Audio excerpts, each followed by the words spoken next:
My name is Morgan Young. I am interviewing Dick Tobiason for the Oregon State Capitol Foundation Oral History Project. It is October 2nd, 2024, and we are in his home in Bend, Oregon.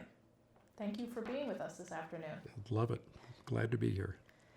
Today we're going to be focusing on your advocacy work with veterans. So I want you to tell us first about your own military career. First with ROTC, then Sure. as a U.S. Army pilot, and you did 2 tours in Vietnam. Yes. So back in the 50s when I was in college, if you weren't in college, you were going to be drafted after the Korean War.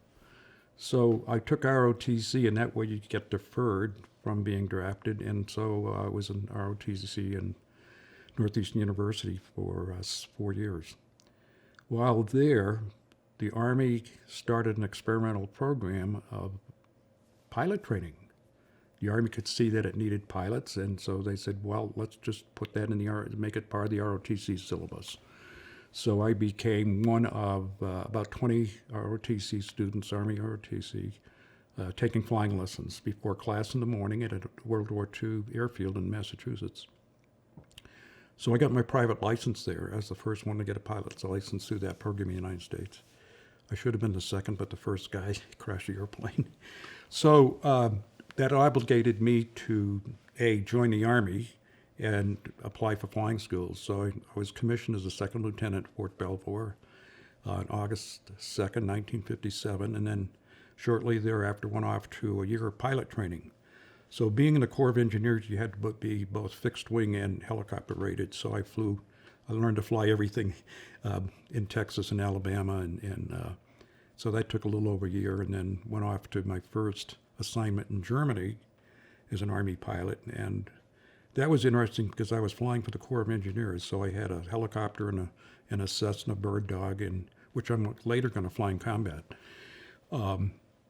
So we did some things there that were unusual, being an engineer, and I said, you're still building bridges the way they did in World War II. You build these bridges and put them in the Rhine River and put a cable over a line and then hook them up, and then you drive tanks across it. I said, what if we were to build those bridges on the ground and pick them up by helicopter and put them in the Rhine River, and hook them up on the cable? So we did that, and that was interesting because I learned that I didn't know a lot about lifting heavy bridge sections with the world's largest helicopter. And I dropped some things. I dropped them on the busiest railroad tracks in Germany. Anyway, I learned from that, and then went off to graduate school and got my master's degree. And later on, that would be a prerequisite to being in the astronaut program. So I was nominated for the Apollo program. So I had a master's degree at that time, and I had 3,000 hours of flying time in 30-something military aircraft, and graduated of the Navy Test Pilot School. So I was used to flying anything.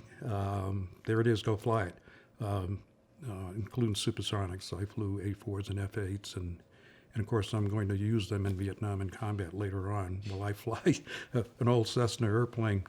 So yes, I started a flying career in ROTC, and that was a long time ago.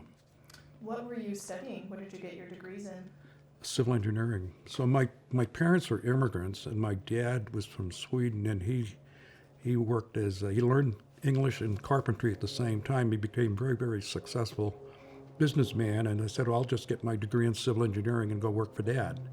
Well, he didn't need me or my older brother. He got his degree in business administration, so we both were ROTC and both went off to be pilots. My brother was an F-100 pilot in the Air Force, and in Vietnam we talked to each other, sometimes flying, but we were a couple of 100 miles apart. But he was the closest friend I ever had in my life was my older brother, and he flew on a mission that was the highest award mission of all time in Vietnam. He got Silver Star, which allowed him to be buried at Arlington later, and then a Marine pilot got the Medal of Honor, and there were 3 Navy crosses involved, an Air Force cross, and the whole mission was started by one of my pilots as a forward air controller, but I had just been medevac the month before that. But so where are we? Well, tell me about your first tour in Vietnam. Well, I was assigned to an Army unit of 8 airplanes. I was a commanding officer of 8 Cessna bird dogs, and I have a model in the the guest room if you want to bring it out, and I can put it right there. You want to do that? Do you want a model? Sure. Okay. Sure. So it's in that guest room on a table. There's a brown airplane. The wingspan's like this. All right. One engine. There's some other stuff, experimental stuff I flew at Lockheed there too, but You said it was which room? it's a model. The other one, keep going left door. On the table, you'll see a bunch of airplanes. It's the one with the high wing. So this is a bird dog. It's a Cessna bird dog.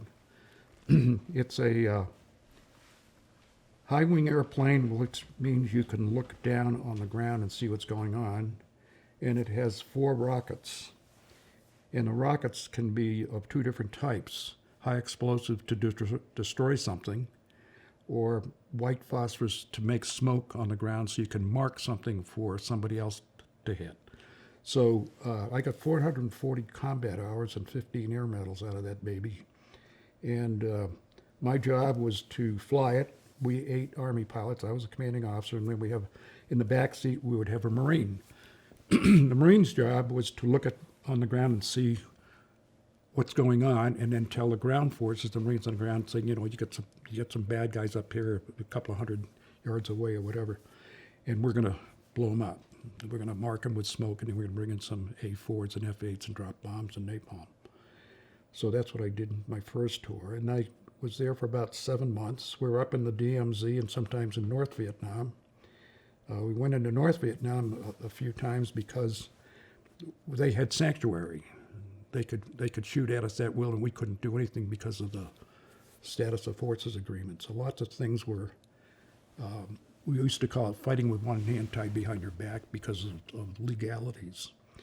So we would be up there and adjusting long-range artillery or naval gunfire off the New Jersey battleship, and then 16-inch rounds and 5-inch rounds, so we could do a lot of damage. But things started getting worse for us.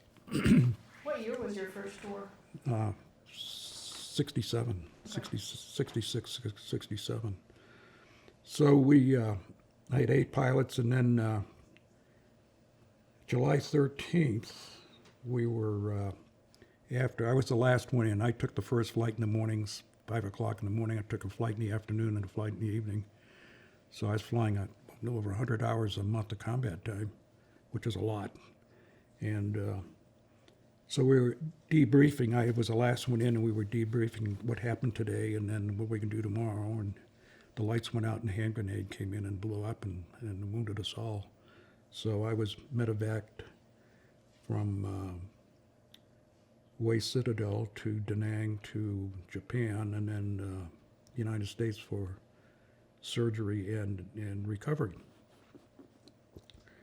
So I had already graduated from test pilot school, and I had flown some of those kinds of airplanes that I was now using to drop bombs, A4s and F8s. And so being a test pilot, the Army said, you're going out to Lockheed, California, and you're going to be a test pilot for the Army on the Cheyenne program. So the Cheyenne was a machine way before its time, and there's a model of those. There's one there, if you want to bring that out. But it had the distinction, it had a wing. It could get lift off the wing as well as the 4 rotor blades, but it had a pusher prop. So it made it very fast, and it could accelerate. And the only airplane that could keep up with us on takeoff for observation would be a P-51. So the Army bought a couple of P-51s to chase us. So I flew that, and I didn't like it. And I didn't like it because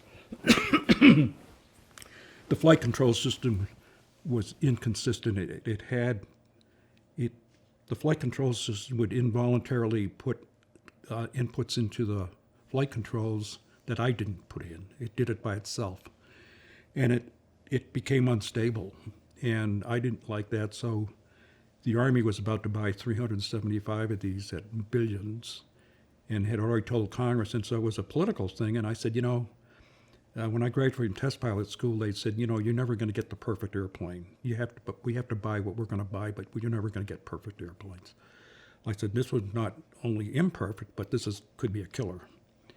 And so I said to Lockheed, you can't fly it over 150 knots. And I gave them all kinds of restrictions, and they didn't like that. So I wrote a white paper to my boss back in the Pentagon, and I mailed it to his house. So I didn't trust anybody. And he called me and said, what are you trying to do? I said, this is not a good machine, and it's not going to meet our performance guarantees. It's the poor flying qualities. It's not service suitable. So we formed a Blue Ribbon Committee, and out of that committee hearings, they agreed with me.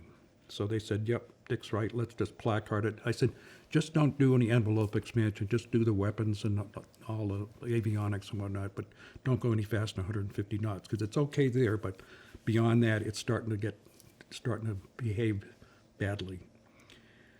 So everybody agreed, and so my boss in the Pentagon said, you need to go to St. Louis and talk to General Norton, who's a 3-star general, and tell him what we did. So I did, and I'm in his office in St. Louis, and the phone rings, and it's one of my engineers back at Lockheed, my staff. It said, ship 3's in the ocean, Dave's dead.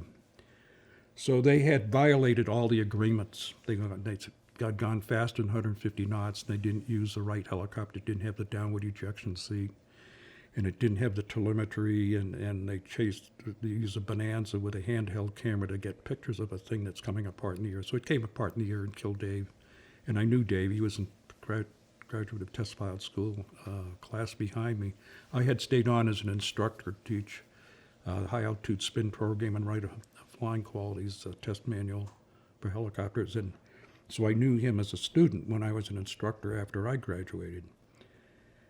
And so it was a tragedy, and the Army said, what are we going to do with Dick? You know, he blew the whistle, and now everything's dead, and Congress we're not going to buy these things. So we ended up buying Apaches, the helicopters from Hughes instead.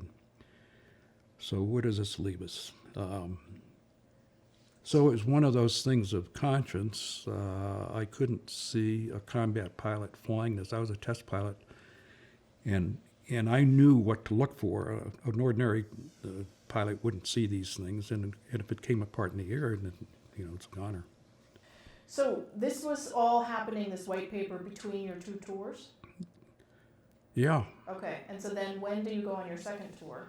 Well, it's interesting because when I left Lockheed, the Army had to find a home for me.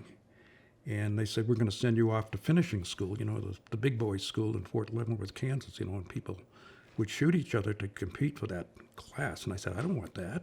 That's for infantry guys. I'm an engineer and a test pilot.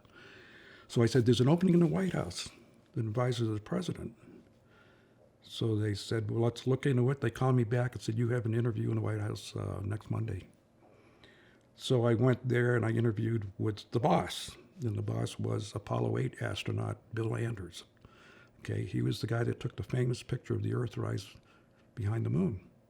So I worked for him for 3 years, and while I was there, they said, oh, your name was on a waiting list for the astronaut program, but you're not going to go because NASA is not going to get the money for Apollo 18 through 24. We're going to stop at Apollo 17, so your gang on the waiting list is not going anywhere. So Bill came into my office and said, you're not going anywhere.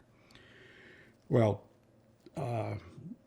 so I was there, and then they sent me off to another finishing school because I had to get squares filled. You have to get promoted. You have to, fill a square and say you've been to this school, that school.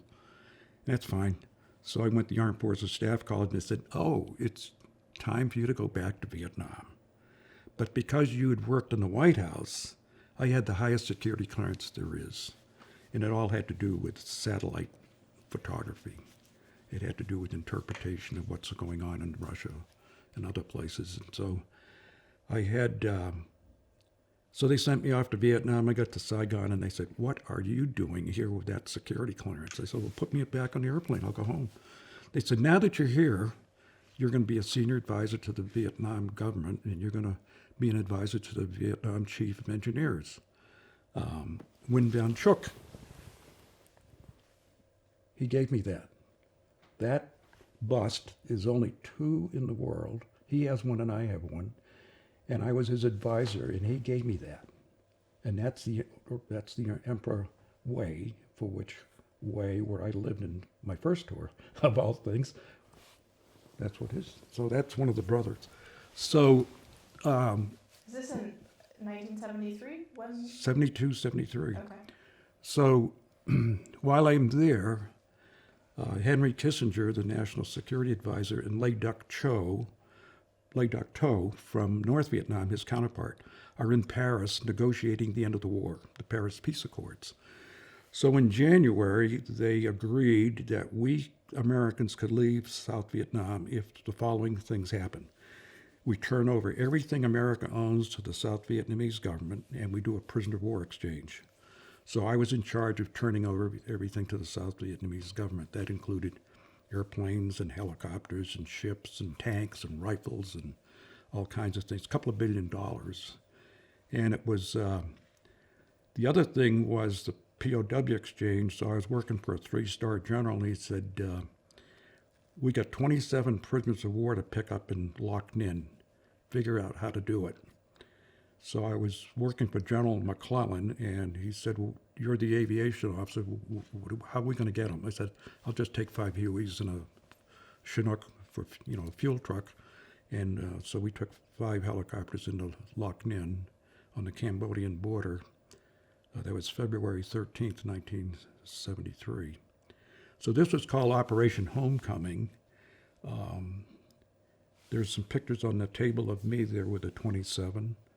The first view we had of them in a Russian truck. And it was very interesting because we landed about 2 seconds early. And as soon as we landed, they took the American prisoners in the truck and hid them in the jungle so we couldn't see them. So they were playing with us. We thought we were just going to go in, load them, take them home. That didn't happen. So around noontime, they said, it's time for lunch, and you have to listen to us talk about communism and why you have democracies and all that stuff. And it's not good. So we had to do that. Of course, we were unarmed and they were armed. And of course, you're thinking about those 27 guys back there in the jungle. So they eventually brought them out, and there's a picture of them standing there. And they couldn't believe their eyes. They couldn't believe that somebody was there to take them home. And one of them fell to the ground. It turned out he was an Air Force pilot.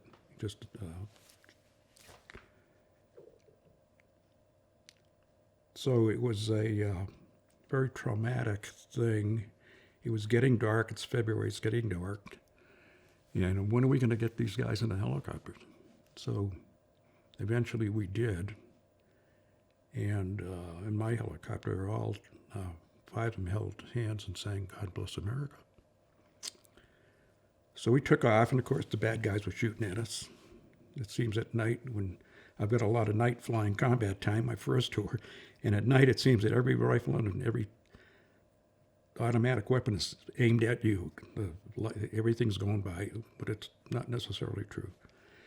So we got them into Saigon. Of course, these guys we found out later, had been prisoners of war for up to 5 years, and they'd been marched in a big circle through Cambodia and South Vietnam. And I got to talk to them afterwards because I had that security clearance.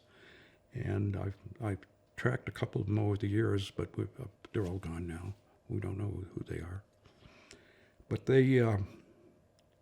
I count that as one of the best things I did in my life was to repatriate Americans to freedom. Well, the day we took them out, 591 were starting to be repatriated out of Hanoi. It took a couple of months to get the Freedom Bird, a C-141, to fly into Hanoi and pick them up and take them out. And they had their troubles too, because there was a lot of politics involved, and there was some strange antics by the C-141 pilots when they finally got the American prisoners on board. They said, we're going to get even with those North Vietnamese, those communists, because they were naughty to us. So they just got the airplane engine going and turned, and they just put full blast and blew everything over, blew people down, and all tents and everything else down. Say, we're going to have... Anyhow, So one of the ones that came out of there was a good friend of mine, lived here in Bend, Bob Jeffrey, F-4 pilot, shot down his first mission, prisoner of war, 7 years, 7 months. So every February 13th, he lives in Arizona now, we get together for dinner, and we've been known to do a pretty good job on a bottle of scotch, because a good friend of mine gave me a bottle of scotch for that occasion, and he almost lives in the same town in Arizona now. He was from here. So I ended up being one of the last combat troops. I wasn't really a combat troop, but that's we had to get out of there to fulfill the Paris Peace Accords. So we got out of there in March. I think I left a week early because my father-in-law was dying, and he actually died while I was en route. He was a World War I veteran. So that's my second tour. And it seems like these experiences really lay the foundation for your advocacy work. I think so. I think when I saw the prisoners, that's how I did the prisoner of war. When I testified to the legislature, that's a great question. When I testified to the legislature, I said, I'm here for personal reasons. I said, I took 27 prisoners of war out of South Vietnam. I said, 6 of my pilots are missing in action. We got the bodies back at 3. We still have 3 missing. We buried a mass grave at Arlington, 2, and 1 in California. We still have 3 missing in the DMZ itself, and 1 just south of the DMZ.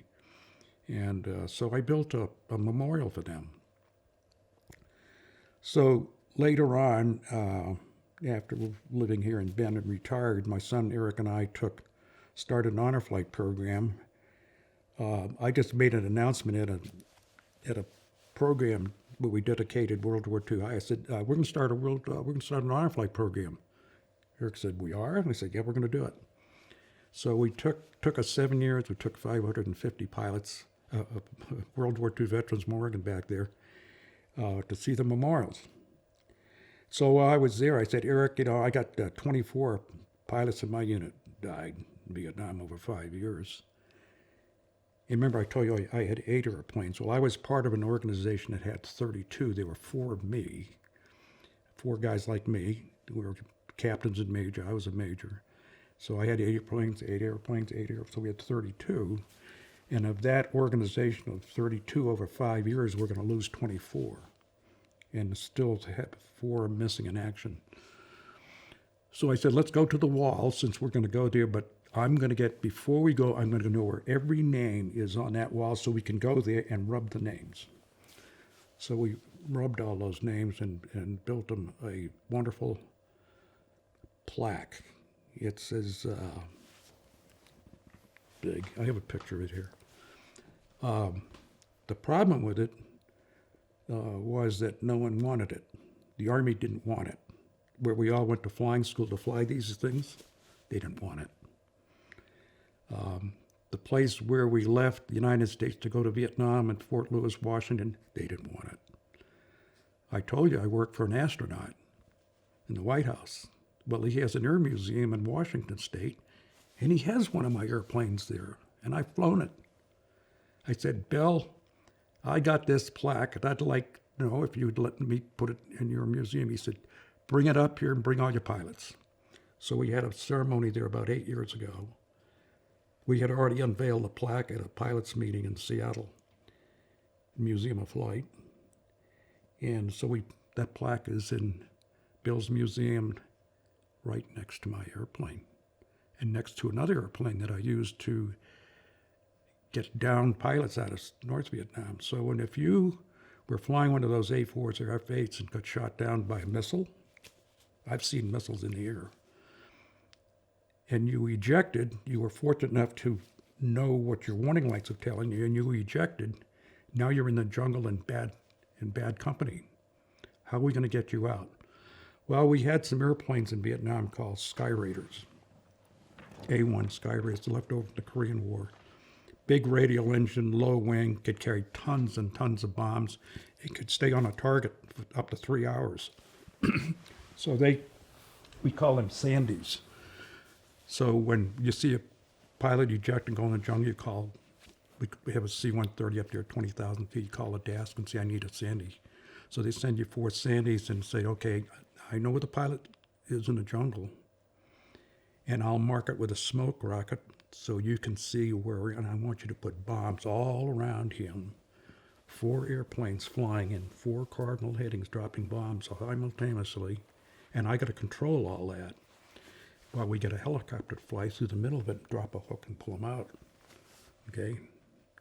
One night I left a guy there, no helicopter. And he's on the ground and we got bombs in and he's on the radio, he's starting to cry. And I said, turn your radio off.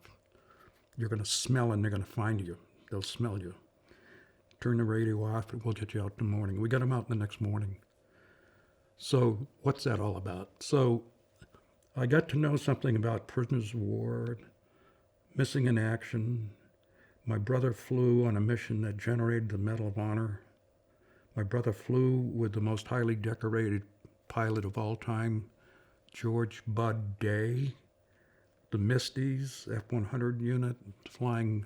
What I did at 100 knots, they did at 400 knots. 500 feet off the ground, looking for bad things but they were looking in North Vietnam, I'm looking in South Vietnam. So that's what my brother did. So George got the Medal of Honor.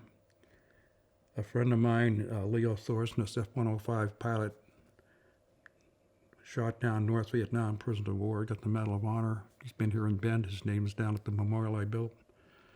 Bob Maxwell's name on the brick down there. Stan Adams, Roy Wheat.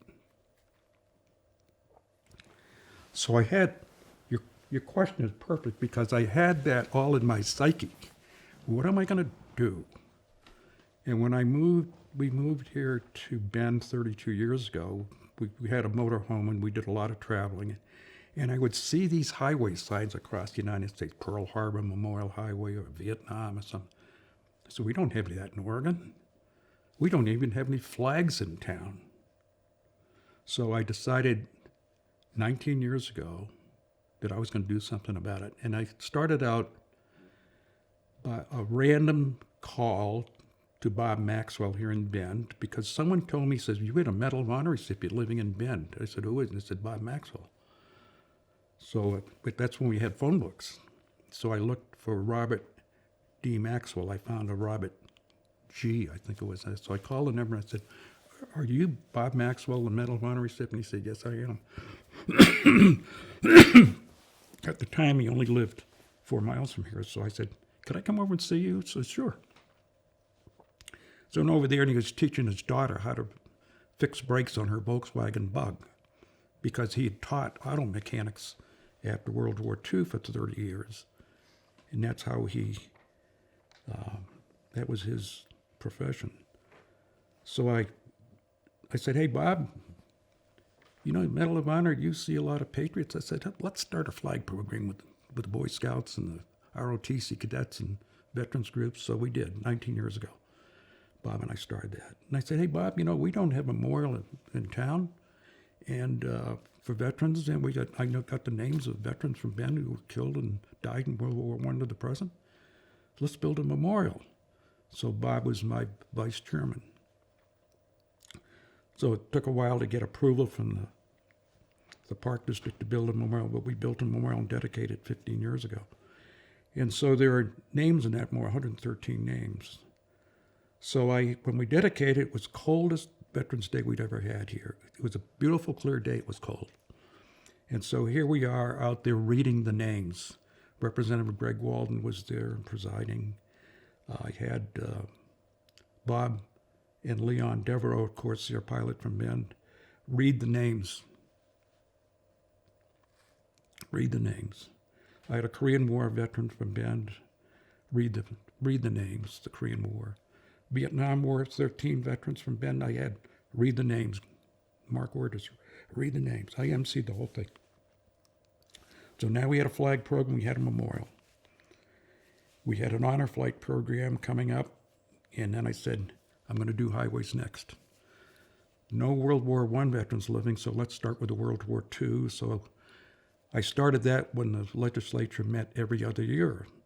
And I lost the first time because the veterans didn't want me to have that highway.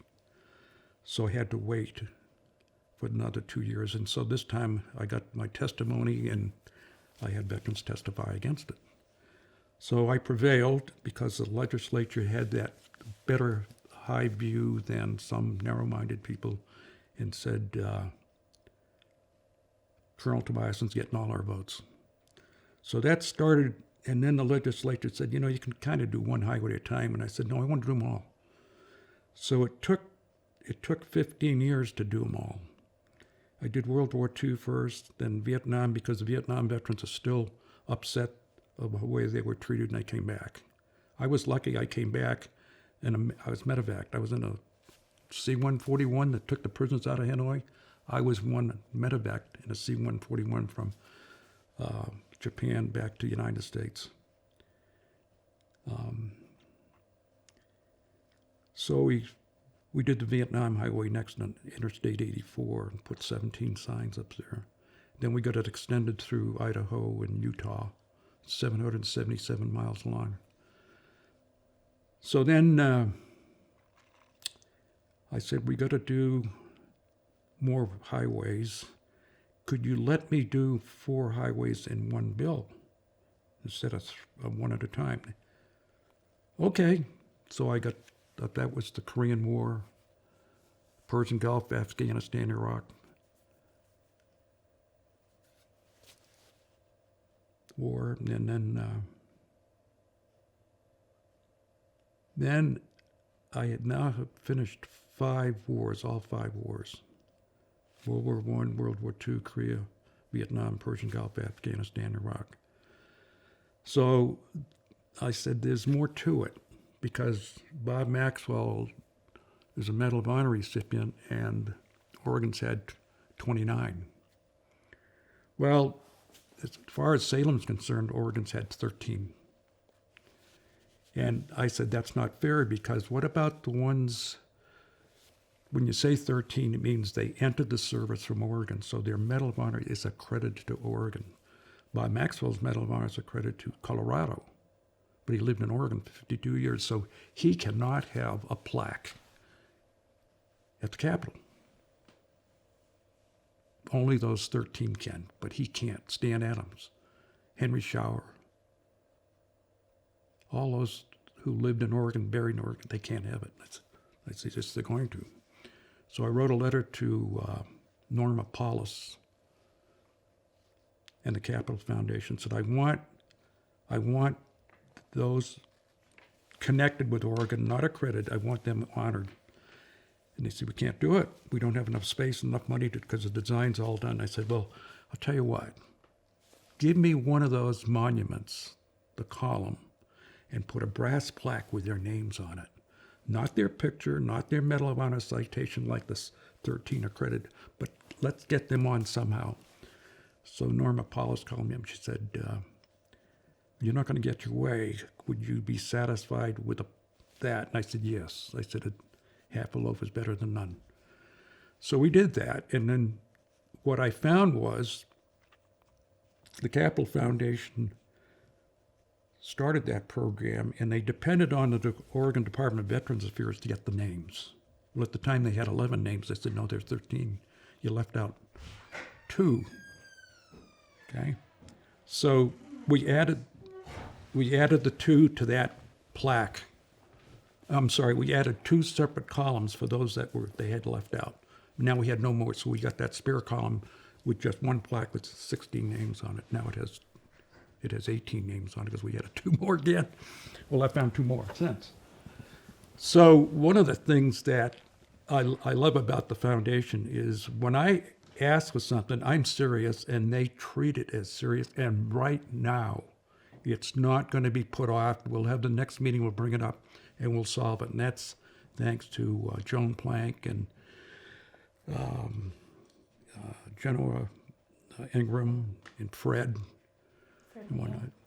Pardon? Fred Neal. Yeah, Fred Neal. So they just so wonderfully acceptance of a new idea. And when the media asked why were the 2 added, why were 2 separate pedestals added that I named, they said we were depending on someone else to give us the names. And so that's when someone dropped the ball and didn't get all the names. because they didn't do their homework. And it's not easy doing the homework. You have to willing to spend, all of a sudden I found out I spent 19 years doing this homework. So we did that. And then I was looking for the names of the missing in action. I have the name of every veteran from Oregon who's been killed or missing in action. I have every name. I was doing a wildcard search for missing in action because there are a couple of databases. The American Battle Monuments Commission that operates 26 cemeteries overseas belonging to America, belonging to the Veterans Administration. And if you haven't been to one, you should. Of course, everybody wants to go to the one at Normandy, the 9,000 burials. So I've been to several in Europe. So the American Battle Monuments Commission has a website, and you can do a search for missing in action, or let's put it this way. World War II for Oregon, we had 156,000 troops served, and an equal number of people at the home front working, mostly Rosie the Riveters and Wendy the Welders, and the people taking over the Nisei orchards, the families like Linda Tamor and all those kids working there during the war. So I did this search on their website, and I filled in the block Oregon, missing in action, and there was a block called Medal of Honor. I didn't know anything, so I checked the box, sent it in, up comes a name from Oregon. Elmer E. Fryer, F-R-Y-A-R. Well, Bob Maxwell received his Medal of Honor from General Danielson on May 12, 1945 in Denver. And General Danielson puts the medal on Bob, and then his aide gives him another medal, and he presents it to this old couple. Who was this old couple? Elmer Fryer's mom and dad. This is in Colorado. He's born in Denver. So the problem with that is that Fryer records showed that his Medal of Honor is accredited to Colorado, but it's not. I found through the ABMC website where it said missing in action Medal of Honor, it said Oregon next to his name. I found out from the National Archives for World War II, from Multnomah County, he's listed it as from Multnomah County, killed in action. He's still missing in action. The body's never been recovered. That's 2 government databases, isn't it? So when he got the Medal of Honor posthumously, that Bob was standing beside his parents in Denver, I got the press release from the Army that said what was all about, and it said he entered the service from Portland, Oregon, January 23rd, 1943. That's the 3rd document from the government. So the 4th and final thing is the Defense POW MIA Accounting Agency, which is operated by the Defense Department. They're out there looking for 81,000 bodies still missing in action from World War II to the present. They don't count World War I, another 4,000. So I went to their database and I searched for Elmer Fryer, Oregon, not Colorado. I went to Colorado and searched for Elmer E. Fryer, not listed in the National Archives, not listed ABMC, not listed Defense POWMI Accounting Agency. So I talked to the Medal of Honor Society that maintains the database, and they said, we can't change the records. We got the records from the Army and or the Marines or whatever. We can't change the records. I said, well, I'm going to change the records. So I wrote a letter to Senator Wyden and said, here's all the evidence. I'd like you to get the Army to change the records so that we can say he's accredited to Oregon. And if that's the case, we can honor him in Salem at the Capitol Foundation's memorial. And so they said, yes, Dick, we will do it. When the construction's done at the Capitol, we will put it in a special pedestal for Elmer Fryer. He's not going to be on that plaque of the connected, which we could have. Oh, no, he's going to be there with a 13 accredited. And the Oregon Department of Veterans Affairs has a monument, an obelisk in its backyard, like 2 blocks from the Capitol, that has the names of Oregon's Medal of Honor recipients. that plaque that has 16 names, oh, none of those names can be on there. I can't be on the mine. I said, but I put those two that were missing, accredited, Frank High and I don't think of the other one. I got them on that monument, and I got them at the monument at the Capitol Foundation put in. And now ODVA has to add Fryer's name to its obelisk. And they said they will and they have not. So Sunday, when we had that ceremony for the Gold Star Family Highway dedication, my guest speaker was from the Oregon Department of Veterans. After I said, I want you to go back and tell the director who I met, who introduced me when I was inducted in the Oregon Military Hall of Fame. That's the plaque I got. I said, I want you to tell her that I'm still wanting his name put on that obelisk. I said, the Capitol Foundation's going to do its job as soon as they can. They committed to it. I don't have to ever worry about the Capitol. When they say they're going to do something, they do it.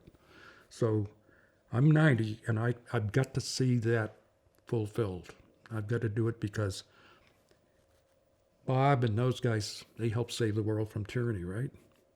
All four corners of the world, and we could do everything we can to make sure they're respected and honored. So Fryer will, the irony is, the World War II Memorial in Salem has all the names, 3,771 names, Fryer's name's on there. They already knew he was an Oregonian. They put his name along with all the others from World War II from Oregon. They put his name on there. But they didn't recognize him. They didn't know he was a Medal of Honor recipient. They should have. They should have known that. So here, I'm out here in Bend. I'm not in Salem. I'm not with those people who have a lot more knowledge than I do. And sometimes that has been difficult to bring in a different voice to get things done. I told you we had difficulty getting the World War II highway launched because of I was not one of the clique in Salem. That's what I was told. But anyhow, that's another story.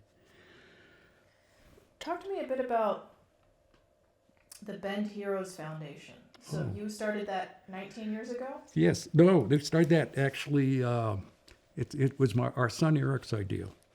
So he was a CEO of a large company in California, and he said, Dad, we're moving to Oregon. We're going to move to Bend because we have 6 kids, and I can't get them in sports because there's so much competition in California for hockey or soccer or whatever. He says, we're moving to Bend, small town.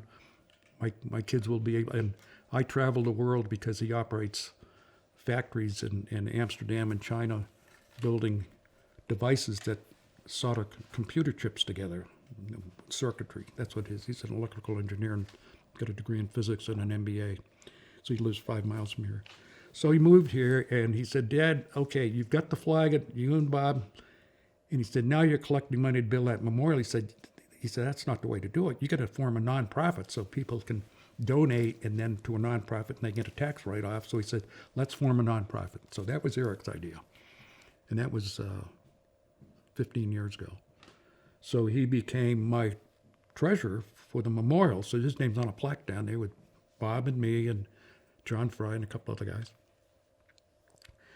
So then we started the World War II highways. Now we were a nonprofit, and so we were recognized by the IRS, and people could donate because we're going to collect a lot of money.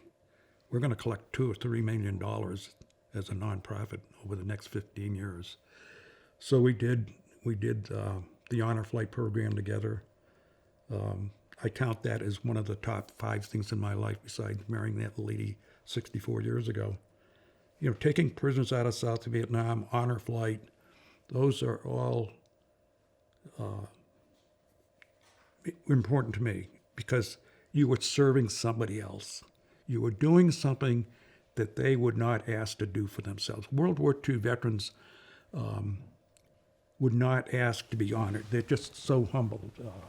That's the way that generation was. They were kids from the farms. A lot of them families didn't have money. We took men on honor flight trips who had entered the service before World War II because they didn't have pure boots or they didn't have 3 hot meals a day at home.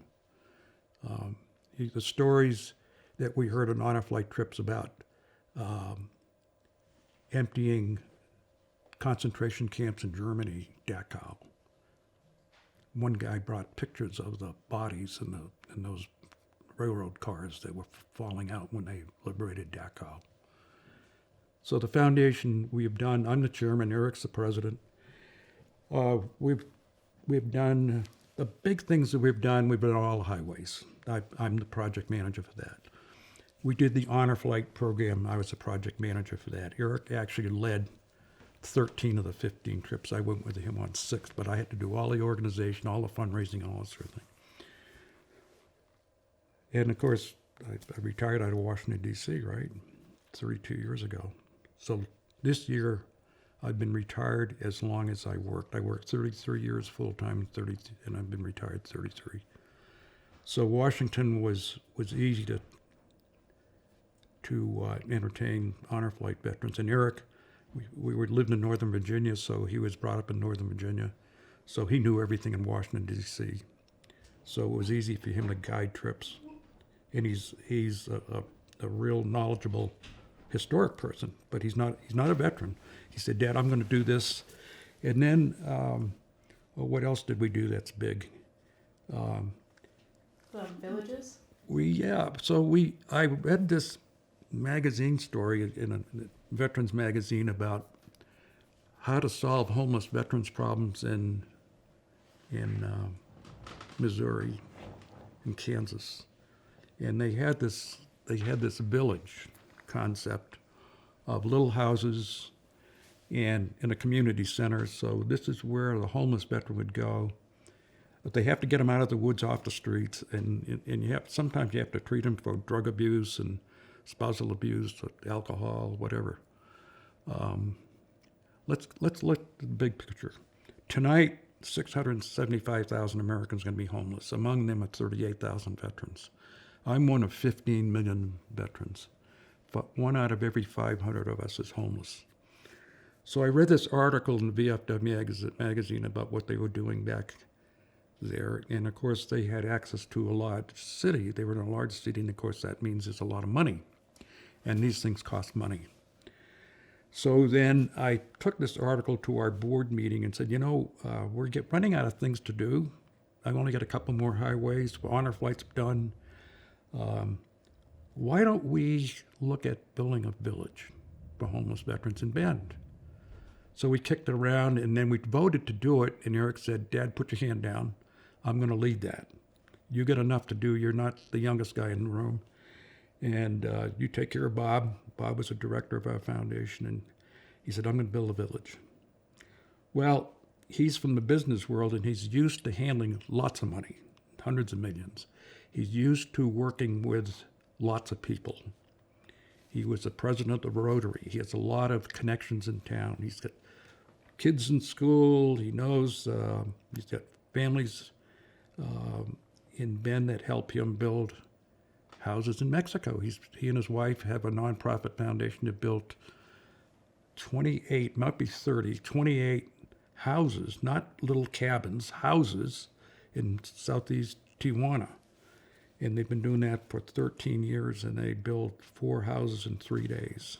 They take 75 people to Mexico, and they build these houses as kits. There's a concrete slab, and the whole kit, and the house is framed in 1 day. Siding's on, painted, drywall, electrical wiring. 3 days, people move in. It's run by the Baja Christian Ministry. So he and his wife believe that's one of their callings, so they do that. So he said, Dad, I know how to build these things, but I don't know how to do the bureaucracy in the United States in terms of permits and all that stuff. So he formed an agreement between 4 parties. We, the Bend Heroes Foundation, he's the president, he's signed for the foundation.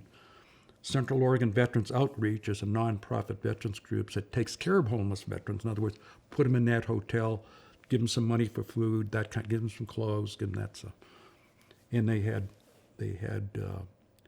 were already housing people in apartment houses and families and hotels and whatnot, but they didn't have something they owned. So they're a party to the agreement. And then we got the county commissioners to sign on, and then we got the city council to sign on because we needed land, and the county had the land.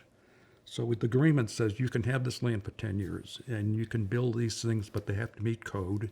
We had to get the legislature, Tina Kotek, to get a law passed for us to kind of shorten the review period and the permitting process, because these guys are out there getting cold, right, in the wintertime, and there are more of them. So we found out there were 1,500 homeless veterans in Oregon and about 90 in Central Oregon. So Eric said, "Hey, Dad, I found a place like you're talking about, but it's not gold-plated like that one back east. You know, that has a clinic built into it." And so he went over to Clackamas and he found this place down by the railroad tracks where they said you can have that land you built. And so they built these little tiny things, tiny. You could fit one in the back of my pickup truck. It's just a place to sleep. No bathroom. It's got a little double wide there. You can go get a shower and get a meal. But the most important thing is getting a counselor to get you from homelessness to a job in affordable housing. How do you take care of a person who's been homeless? How do you change their mindset, their medical, their psychological? How do you get people to transition from that to being a productive citizen, being a taxpayer? We're not talking about families. We're talking about a veteran. We're talking about 90 veterans. So the first year was just getting the agreement signed. And then it was getting the commissioners and the city council to believe in it, because we're solving a society problem. They have a problem, okay? We're the solution. We'll take those veterans and we'll house them. And COVO will provide the counselors, get them on a path to a job and affordable housing. So I've done that 34 times. We got 34 veterans. That poster back there is the village. Okay? Eric built that. Are they a range of ages? Are they folks who served in Vietnam? That's a good question. We've only had one Vietnam veteran. So when you think about it, we Vietnam veterans are old, in our 70s.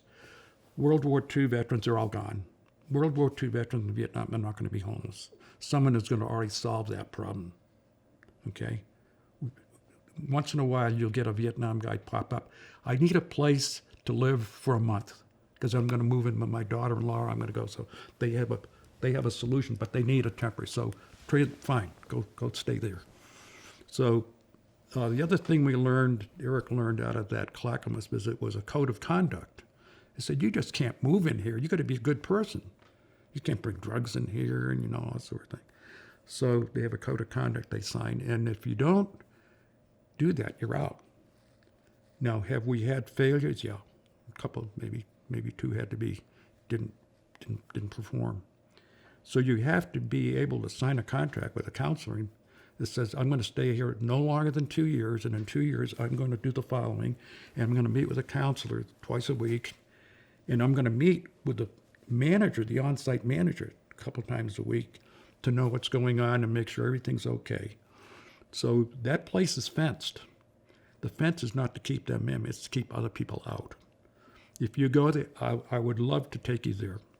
It's gorgeous. I was there yesterday. I'm going there if you leave today. It's dignified.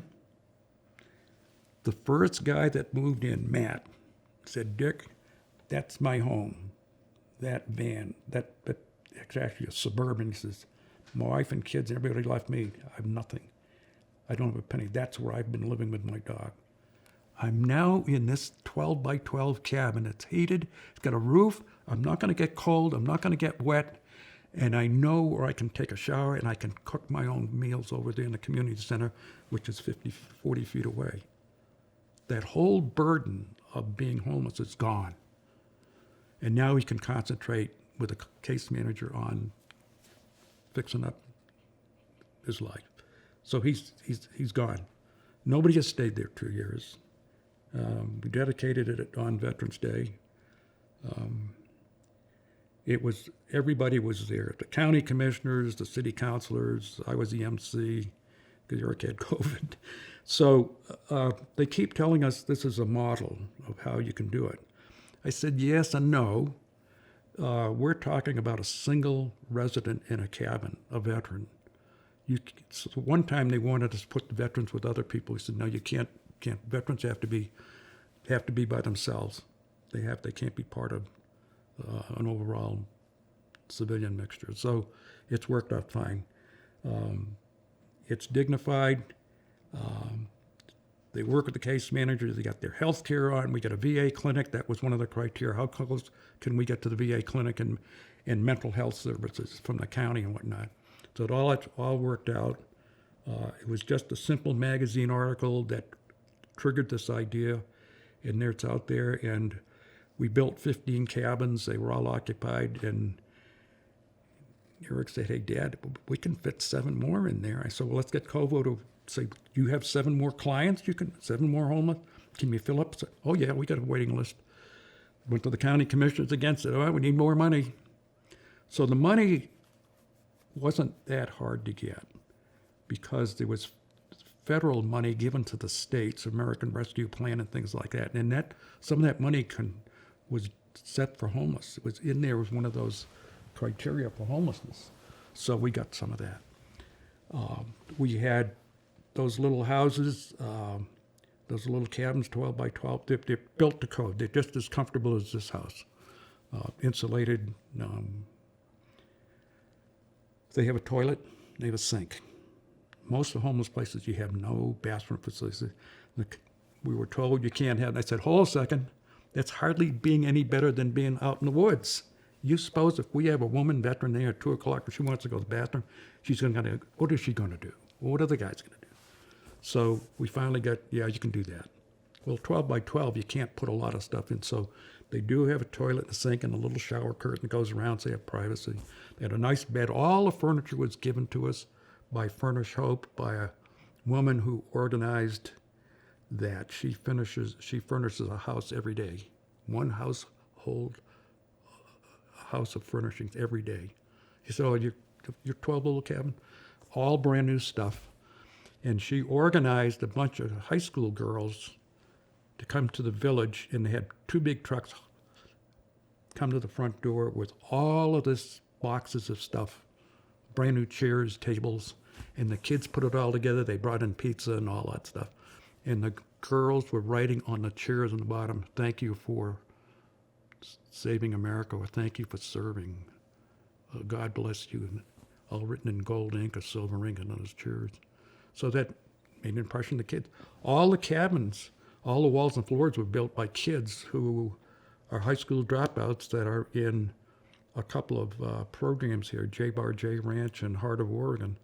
So they have to go to school half a day to get their GED, or they have to learn a trade.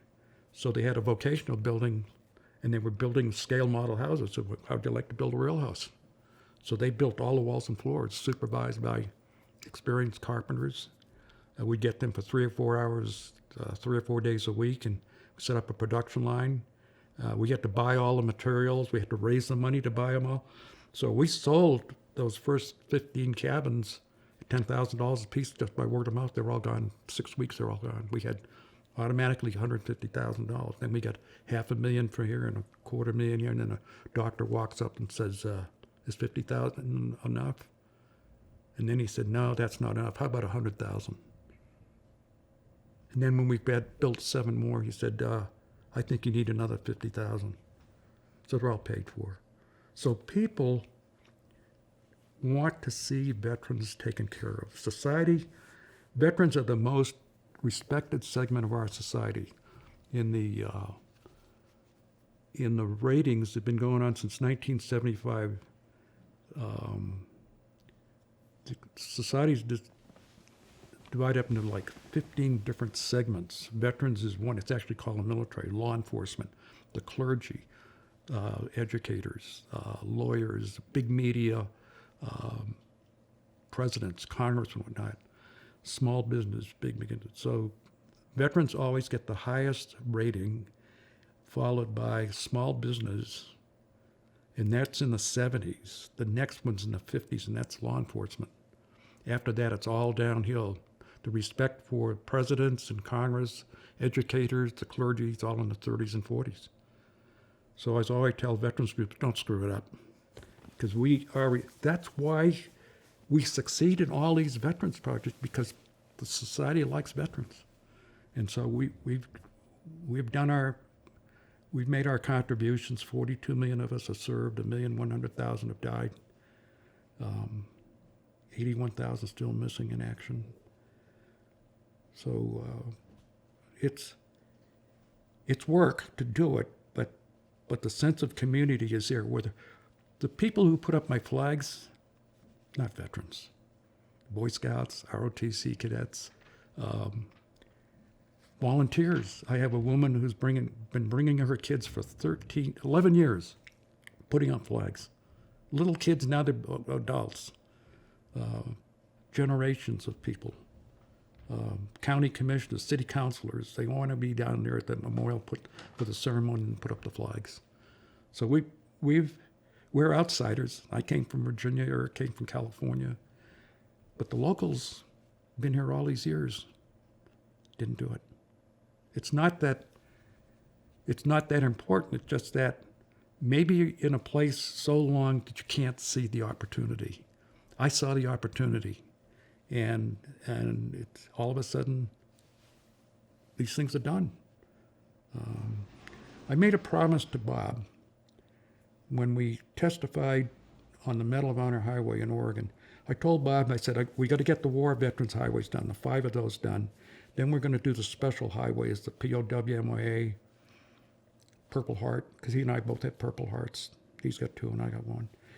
And then the Medal of Honor. I said, Medal of Honor will be last, because it's the smallest constituency. We've got to do the prisoners of war in MIX. There's 2,000 in Oregon. We had 9,000 still missing. 923 were prisoners. 175 died as prisoners of war, Germany and Japan. So you get the Medal of Honor Highway. So we testify the legislature. And of course, that's a slam dunk, right? You have a live World Medal of Honor sitting beside me to testify. You're going to get that highway, Dick. So we did.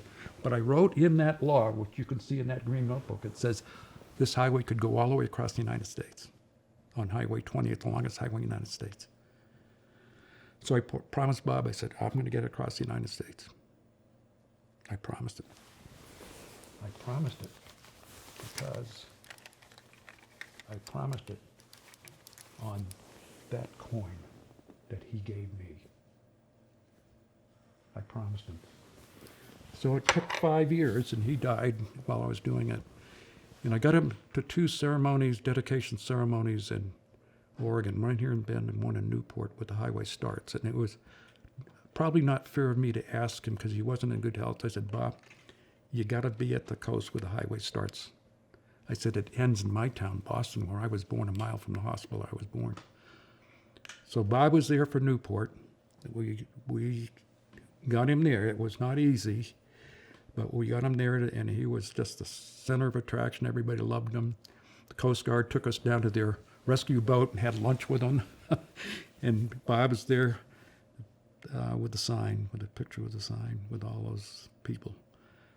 And then, so I had to go find people in other states. I just had a vision. I'm going to get it across. Now, how am I going to do it? I don't have anybody. It's just me. So I'm a member of every veterans group, so I went to the Purple Heart organization in Idaho, and every state. I asked every Purple Heart commander, every American Legion, every VFW, every military officer. So I just said, I'm a member. I'm going to ask for help.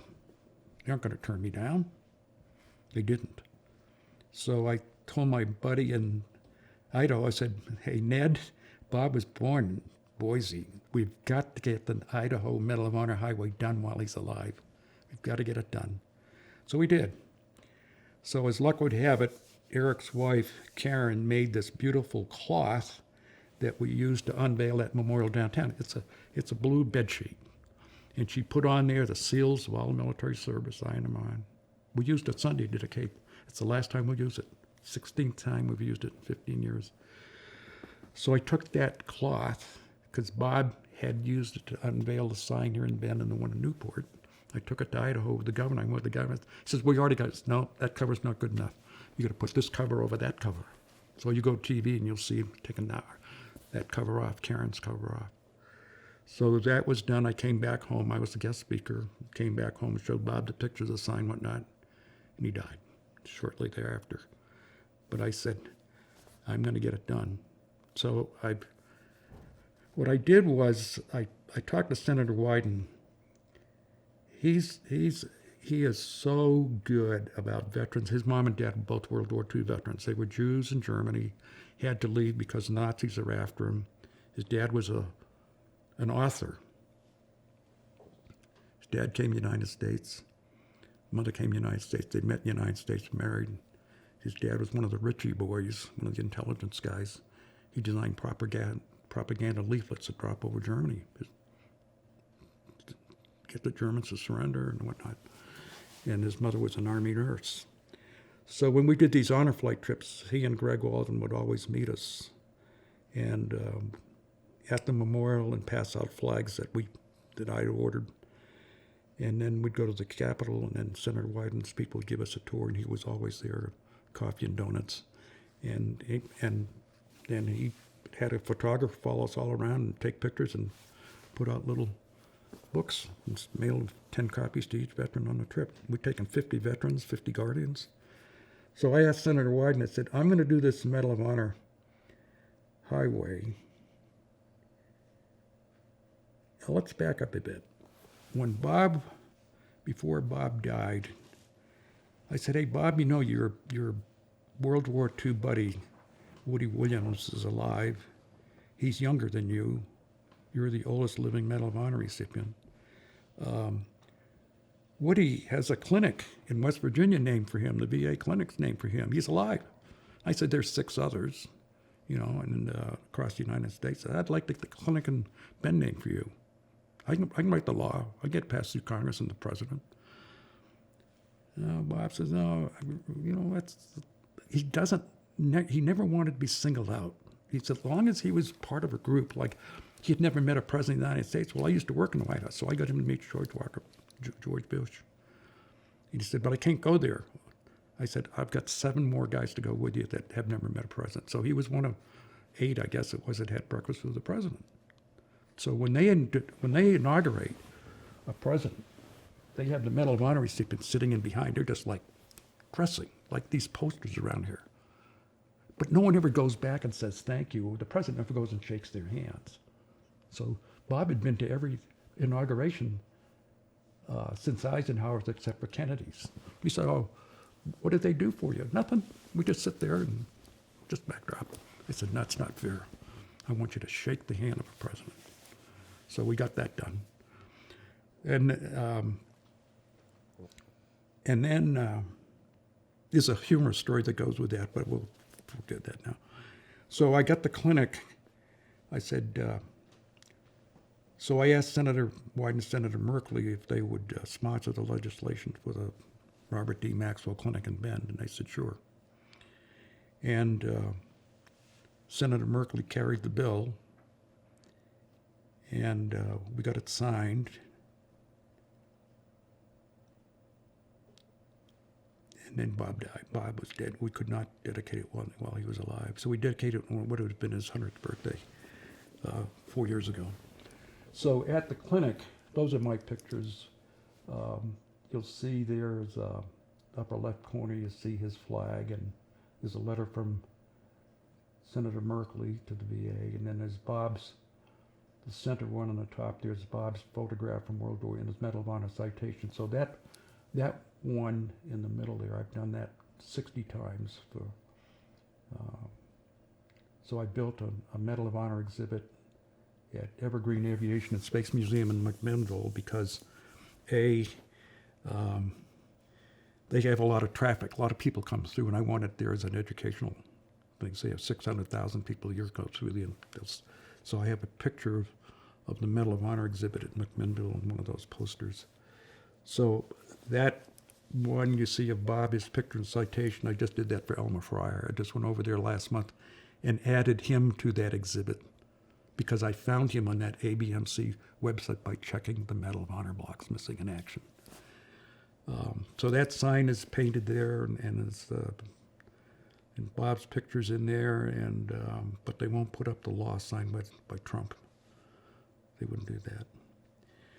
So we dedicated that, and then so I told Bob we'll get the Medal of Honor highway across the United States. And Senator White says, yeah, you get those 12 states done, then I'll introduce legislation. So there's a map of the medal. We'll look at those afterwards. So there's a map of the United States with the Medal of Honor highway across the United States. So took 5 years to do it, and Bob was alive for the first 3 years of it, and then he passed. So each state honors its own Medal of Honor recipients. So Oregon, it was 26, and I found 3 more, including Fryer. This story could all be about Fryer and Bob, and we should say that, I guess, somewhere. But so we in Oregon don't honor Medal of Honor recipients in California or Washington, and neither does Pennsylvania, do South Carolina, anything else. So each state honors its own. We have 95 signs up. I designed the sign. It's the same sign as Oregon, except where it says Oregon, it says Iowa or Nebraska, whatever. I have all those pictures in a fact sheet. I'm going to send you 3 or 4 fact sheets on the National Medal of Honor Highway, the Gold Star Highway, and then all the highways in Oregon. I think I sent you one, but I updated it Sunday because we finished the last one. So collectively, the 12 states honor 60% of all 3,519 recipients from all 50 states. So that means 12 states represent 60%, 38%. 38 states represent the remaining 40%. So we got the highway with a lot of concentration, because the further east you go, you get more Medal of Honor recipients, because of the 3,500 Medal of Honor recipients, almost half are Civil War. In the Civil War, they had no medal until Lincoln signed the law for the Medal of Honor of Navy and the Army. So that was the only award they had, and they gave them away like ice cream.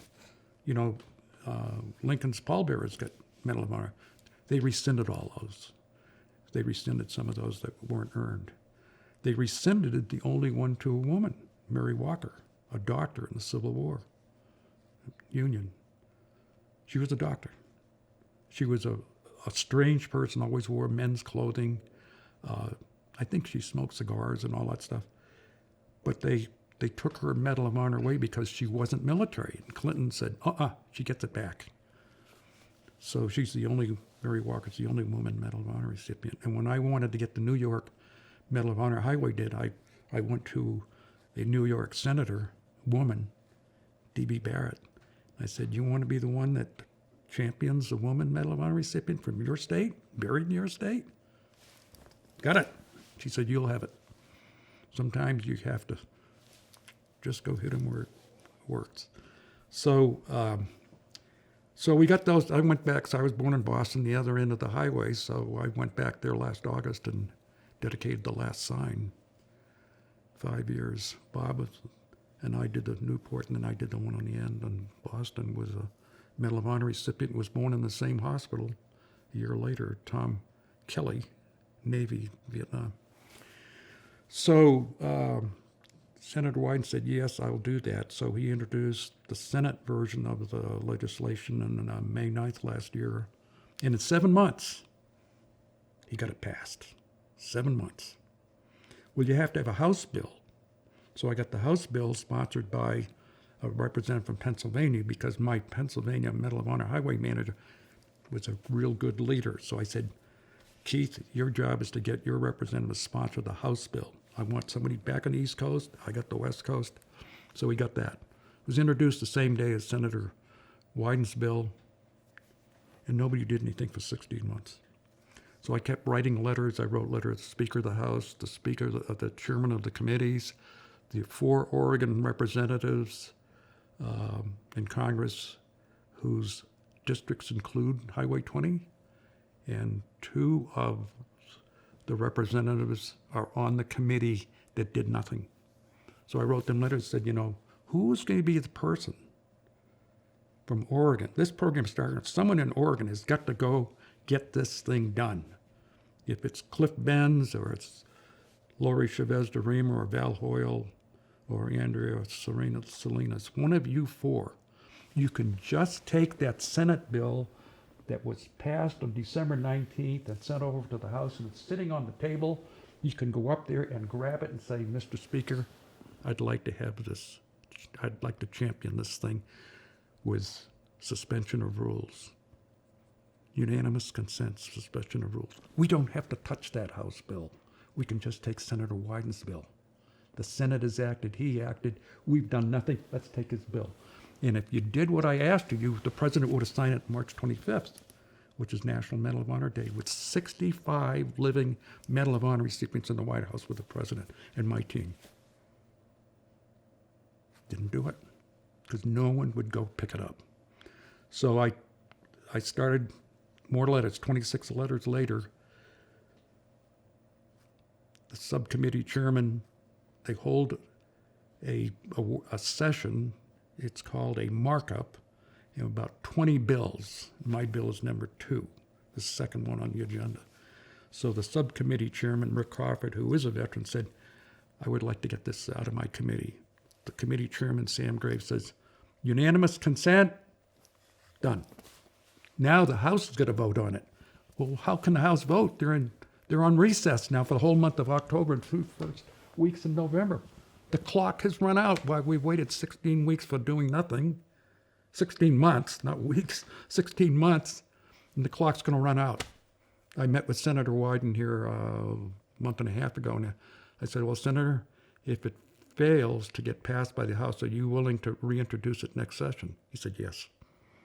I said, are you willing to make a phone call to our friends in the House of Representatives from Oregon of the opposite party?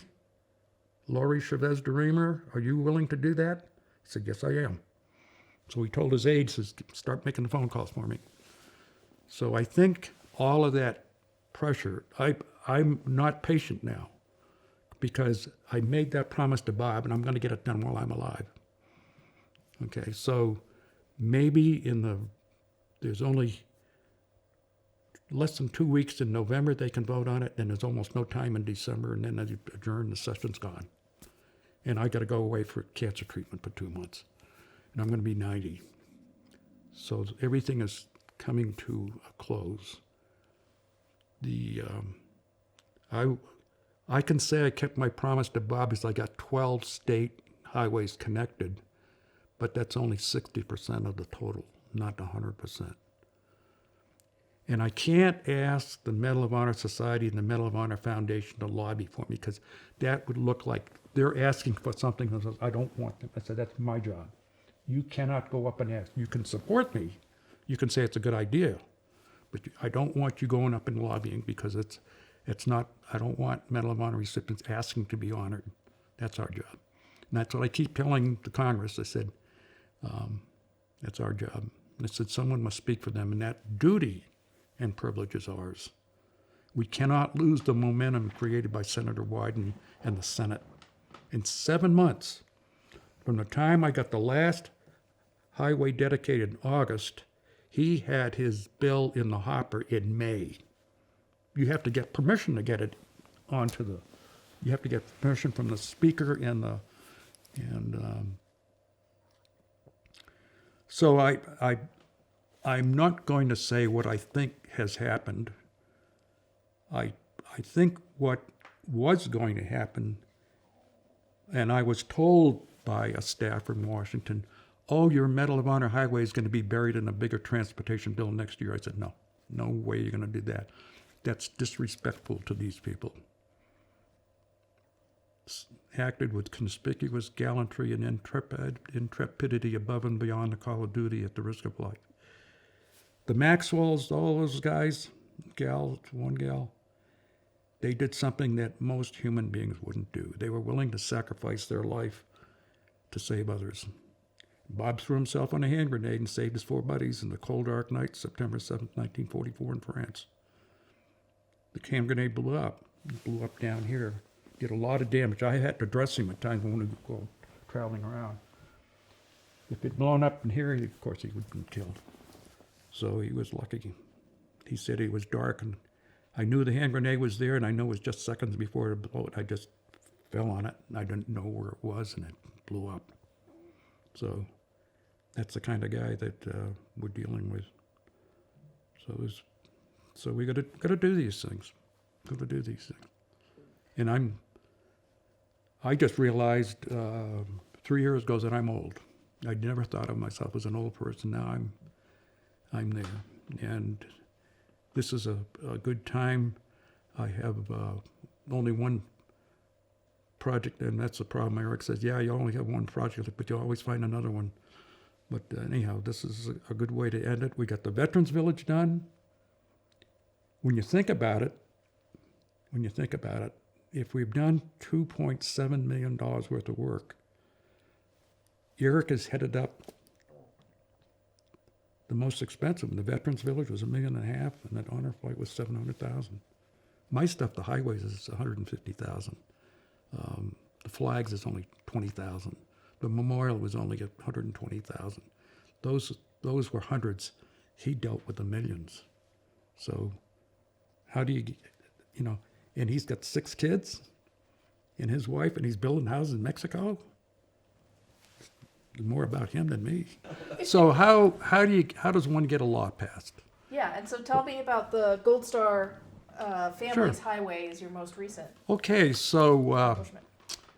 I had a dilemma because there are 9 highways that cross Oregon from east to west or north to south, Pacific Ocean, Idaho, California to the Columbia, and Washington. And there was one highway left, and I was desperate to do something with it before someone else said, hey, he's had all those 15 years of 8 highways, now it's my turn to have one.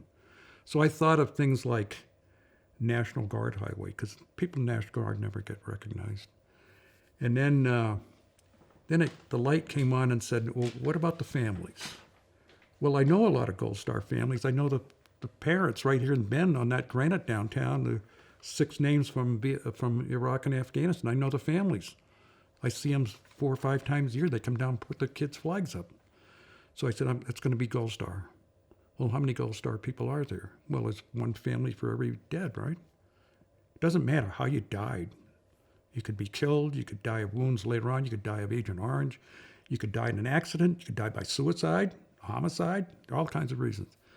So I said, I'm going to do the families. So now I need a champion. I need someone in the legislature to say, yes, go ahead and I'll support it, because you want that agreement before you even write. So I've done this, I've done this for 8 highways, so I know how to do it. So I'm up at Hood River dedicating the Nisei Highway, which is on the map there, with my good friend Linda Tamora, and some Nisei families and some descendants.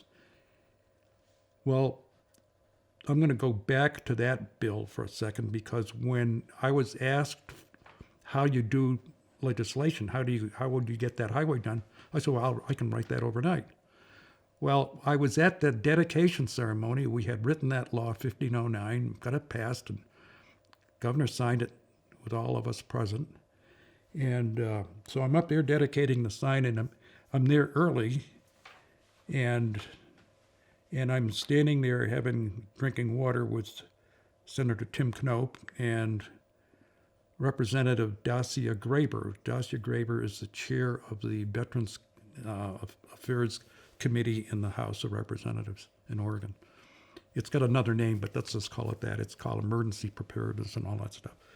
So I'm talking to Senator Knope. I say, hey, Tim, I think I want to get this highway named for honoring Gold Star families. And he always says, I'll sponsor it. If you look at all those laws, you'll see his name. He's the name that's on every law. As a sponsor.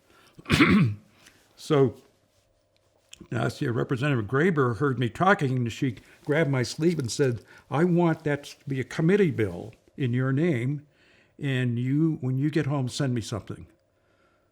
So I went home and I wrote it and I sent it to her, and she said, she's the chair of the committee, and the vice chairman is Rick Lewis, and he happens to be an Army veteran and a friend. I've testified to him a lot, and I think Representative Graber on the Gold Star, it was the only time I've ever testified to her as a chairperson of a committee. of course, we got all the votes, right? And we had testimonies submitted by Gold Star wives, daughters, sisters. We had all kinds. We I think 12. Sometimes I'm the only one testifying in my own bill. Some people just don't want to. I asked everybody. I said, this is what I'm going to do. I'm going to get this bill, and I'd like you to support it. By testifying, all you have to do is you can go in person, do by Zoom, or you can just send in a letter. So we got that passed, and so I drafted it. I've drafted so many of these now that it is essentially verbatim what I write. Normally, when you write something, it has to be in legalese, it has to be in the right terms and all that. You have to have a lot of whereas clauses, preamble to set up the final, what is the law going to say? So they have legislative counsel. And so I know that people, legislative counsel, and they'll say, we're going to send you a draft of what you sent. We're going to put it in our format. And usually I submit it. So they usually don't have to do much. So I've gotten to know those people pretty well over the years, Patrick and whatnot. So then they have to assign that bill to a committee. And my stuff is all veteran stuff. Sometimes I've had stuff assigned to rules committees, but generally it goes to a veterans committee, and it depends on who I want to sponsor, if it's a House bill or a Senate bill. So this bill, because Representative Graber wanted to be a committee bill, it's going to be a House bill. So it's House Bill 2146. And then they put it on the calendar for hearings. They assign it to a committee. So her committee, it gets assigned to her committee, of course. And it's all, and let's say there are 40 bills assigned to her committee. And now they get a scheduled hearings. So it's all on the internet. You can follow every second, everything they do is always public. And you can watch the testimonies all online. You can do everything.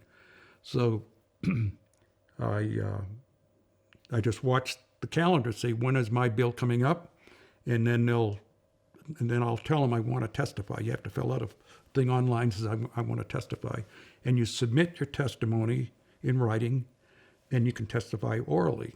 So I did both, and I got all my friends to do it. I said, I want to gang up. I want to flood this one in honor of the Gold Star because they've never been recognized. I want them to know they're alive. So I said to people, I said, we all love you, respect and honor you, and you have borne. It's my buddy Bob Jeffrey, when he was a prisoner of war in Hanoi for 7 years and 7 months, he says, on my knees every night praying. He came home, and his life changed. Things did not go well. He still flies. He's a test pilot. He's a great human being. He served with prisoners of war, other prisoners of war that didn't do that well. These guys that can I came close to being a prisoner. A couple of times I could have been a prisoner of war just as easy as not. Bob Maxwell could have been a prisoner of war when after he survived throwing himself on that hand grenade, coming to, and his guys that he saved had left. They'd left him for dead. Here he comes up and he hears his lieutenant in the building next door. He hears him, he calls out and says, I need help. And so Lieutenant Johnson comes out, picks up Bob, and the Germans are throwing hand grenades and shooting him in the dark. They could have captured him. He could have been a prisoner of war. So we testified. Everybody testified. Some places just a couple of sentences. Mine are pretty long because it's a historical document. You want something there in the file that someone someday is going to go to look and say, how did this thing happen? There's always going to be that person, whether it's the two women who were at that ceremony Sunday, Gay Stewart, who was 3 years old when her dad was killed in the Philippines bringing ammunition to his troops. The war's going to end in a couple months and he's dead. She never knew him, so she wrote a poem. We read the poem Sunday, My America. And it's like the woman who was there Sunday who gave me that little brochure. They wrote the story about her dad, and she was only 6 months old when he was killed. And he shot down German fighters, died in a crash, buried over there. So someone is always going back and looking for information. How did this happen? These people were telling me how many years, decades they spent trying to track down. She finally found some scrap metal, the metal from the airplane her dad was killed in.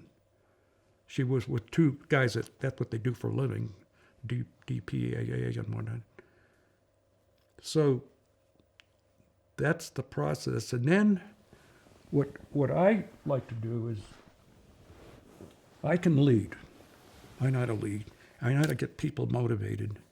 And when they're motivated, they're part of the solution, and you got to let them be thanked. So I always asked, once the bill gets passed through the House, then it gets passed through the Senate, it gets passed through committees, and then the full House, then the full Senate, and it goes to the governor. If it's a bill, if it's a resolution, it doesn't go to the governor.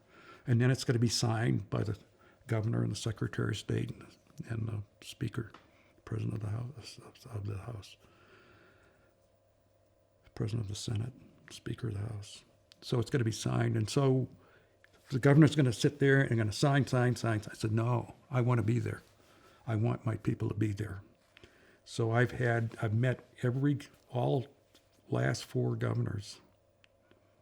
Ted Kulongowski came to Bend to sign the World War II highway because Bob Maxwell was World War II and Kulongowski was a Marine. So he said, I'm coming to Bend. I'm going to sign. I got to do something else while I'm going to sign that. So I got a picture of the governor with Bob and me and my team. When we did the Medal of Honor highway with Kate Brown was the governor. When I testified, when they took this full Senate vote, I'd already testified the House and the Senate, and Senator Boquist was the chairman of the Senate committee that I testified. And so I said, Mary Jane, let's just get down and watch the Senate vote.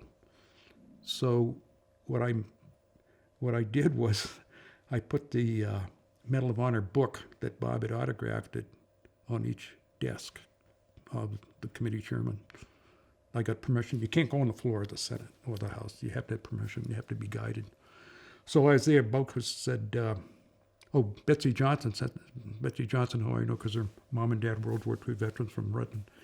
And she was a senator, and she donated big time to one of our highway signs for the Persian Gulf, Afghanistan, Iraq highway out of her dad's trust. So when I was there with Mary Jane, she said, Dick, you're going to sit with me. I said, I brought Mary Jane with me. She said, you go sit with Brian Boquist, Senator Boquist, and Mary Jane will sit with me on the floor at their desks. You're not allowed there. So, of course, they got up and said nice things, and they took the Senate vote. And but it was, I always believe in advocacy and publicity because no one will ever know. It's like Mark Twain said, if you're going to do good, make sure someone's watching.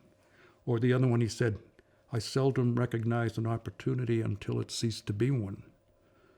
And if I didn't do this Gold Star highway, I don't think anybody else would have done it. And I may not be around to do it another year from now. You know, that's what happens when you get old. So I had to do it. So I called the governor's office. I called Representative Lewis because a representative can only ask a governor to have a signing ceremony twice. You can only have 2 a year, a session. In the long session, there's no limit on how many bills a senator or representative can request. Senate can ask 5, but in the short session, they can only have 2. So you got to make sure you're in the long session to get what you want. Because if you're in the short and then you ask someone to do it, and they say, I'm sorry, I can't because I got to do these. I only have 2 and I can only do this. Then I have to shop around. I don't want to be told no. Okay, I don't want to tell somebody we couldn't get it this session. We have to wait till next. I've been through that 15 years ago. So I always want, Representative Lewis says, I got a request from the governor for you to be with the governor when she signs the bill. So I had Representative Lewis, Representative Graber.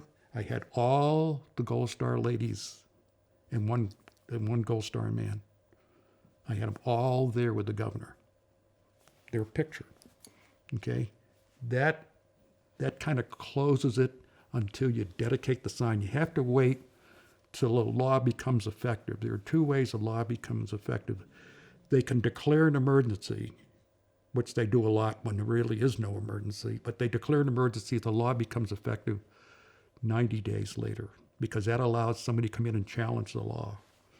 In my case, it's not an emergency, it becomes effective the first of the next year, January 1st. So you got the law signed legally by the governor in June rather, and then I had it ceremoniously signed again in September, so my friends could see it, could be there. So the legal signing is in June and the ceremonial is in September. But even when she signs it in September, it's still dated June. So that becomes something tangible for them to tell their friends about, saying, I'm working with Dick and we got this highway and I was with the governor, and it's good cocktail conversation if nothing else. But I use it publicity-wise. I put it all over the media. So if you look at the fact sheet for the 9 highways, you'll see a picture of the governor with my team. You won't see that. That's the only one that I did. When I did the other fact sheets for the other highways, I had governors in there. But this is kind of the only time for the 9 highways that you see the governors in this particular one for that law. So that's how you get a law passed. And then you got to go. The laws require that the taxpayers can't pay for it. So why wouldn't they pass a law to do something for veterans if I have to pay for it? They don't have to pay for it. It doesn't come out of ODOT money. It doesn't come out of government money at all. I have to go raise all that money. So I raised over $150,000 for all those signs, 101 signs. Now the sign costs are up. If I had to replace all those signs now, it'd be about $300,000. So I've got about $500,000 on highway signs between Oregon and across the United States if you had to replace them all today. And some I'm going to have to replace because they've been up 15 years. My World War II signs have been up 15 years. So I got 18 of them right here from California to Columbia River. So I'm going to have to replace some of those. So I don't know how that's going to happen. Right now I've got $2,000 surplus in the budget. And that's maybe I'll get a 9th sign. So we get the law passed, we get it signed, and then it becomes effective. And I start raising money before it becomes effective, because you can't lose the momentum. Once you get the bill signed and your group photos, then people want to donate. So this one has not been exactly easy because the Gold Star community is not known. Society doesn't know what Gold Star means. I mean, I got the law passed for the Gold Star license plate for Oregon, the Medal of Honor license plate for Oregon. I got these plaques in 9 cities, Gold Star plaques, this big. You know, it's $1,000 a piece. I got 18 of those in 9 cities, 2 per city. Then we got these big signs in Orange and Ontario that are Gold Star memorials from the National Garden Clubs, and those are $2,000 a piece. So the Garden Club people, they paid for 4 of the 8 signs. The Garden Club people, not veterans. The families, I won't take money. One family, the woman whose dad was killed just when she was 3 years old, Gay's father, John William Williamson, she donated a sign. She and her husband, Mike, donated a sign. The Garden Clubs donated a sign. The Garden Club members individually sent me money. I'm on the board of the Military Order of the Purple Heart, and we have a lot of money. So I made a motion, said I want $3,000 dedicated to a sign. I didn't know what the sign was going to cost, but I've been doing all these signs, so the most expensive has been $2,500, and I just put $500. They donated $3,000. American Legion donated $1,000, and then 2 Gold Star dads donated $500 each.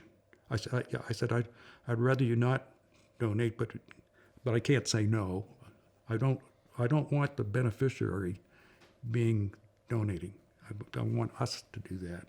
It's like when I put these 8 county signs up says, we honor veterans and first responders. The county commissioner said, you can help us raise money? I said, no. I said, well, I'm not going to ask veterans to pay to honor themselves. That's your job. It's society's job. I said, you represent society, 250,000 people. $10,000, please. And the other commissioner said, don't worry, Dick, we'll take care of it. So you got to be persistent. You got to have a good goal. It's got to be noble, because people are going to give to you when you do something noble for veterans. They're going to give. They're going to give. Why did that doctor say $100,000? Why did he come back and say, I'm going to give you another 50? Why did people buy those cabins at $10,000 apiece? Why did the motorcycle guys do that? The motorcycle veterans. Why'd they go out and ride the POW MIA highway every year to raise money and give to me for buying cabins or putting up highway signs? They paid for 2 highway signs, a Gold Star and a POW. It means something to them. So It also seems like with your work, whether it's in the Oregon legislature or in U.S. Congress, it's a real bipartisan support issue. That's the beauty of veterans. It's the beauty of veterans. It's apolitical. There's no. It's when Representative Lewis said it at the when we dedicated. I do these other signs too. I do these Fallen Hero Memorial Highway signs for individuals. I've done 7 of them. It was in my testimony and it was in my PowerPoint Sunday. He said, we have a lot of squabbles in Salem, but when it comes to veterans, we don't. He said, we don't have any difficulty. I've never lost a vote. I've testified 16 times that I can count of. I've driven, it's 140 miles from here to Salem, 140 miles back. I've done that 16 round trips. Some of them I did by Zoom, but basically it's over there for 10 minutes of testimony. 5 to 10 minutes. I testified to Senator Boquist's committee. Said, Colonel, we've got your testimony. We know it. Give it to us in 5 minutes. So. But, you mentioned before we started recording your oral history that you wanted to perhaps dedicate this to specific individuals. Have what? That you wanted to perhaps dedicate this interview to specific individuals. I think yes. So. When we have wars, they have to accomplish something. And I think that World War II is the best example of a war in which, let's put it this way, anywhere between 60 and 80 million people died in World War II. Almost half were civilians. America gets into war late in the game. England's been at war.